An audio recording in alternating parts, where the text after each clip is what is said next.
संत गाडगेबाबा अमरावती विद्यापीठ, डॉक्टर पंजाबराव देशमुख महाविद्यालय प्रयोगशाळा, रॅपिड अँटीजन टेस्ट तसेच विविध प्रयोगशाळेच्या अहवालानुसार जिल्ह्यात 455 नवे कोरोना रुग्ण आढळल्याची माहिती जिल्हा शल्यचिकित्सक कार्यालयाने दिली आहे।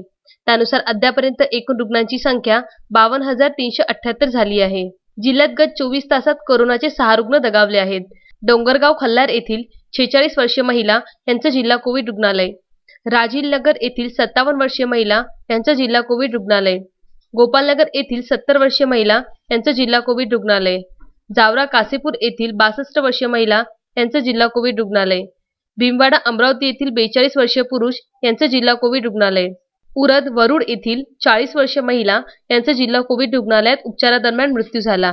जिल्ह्यात मयत कोरोना बाधितांची संख्या 711 वर पोहोचली आहे। Vidarbha news bureau, Amravati.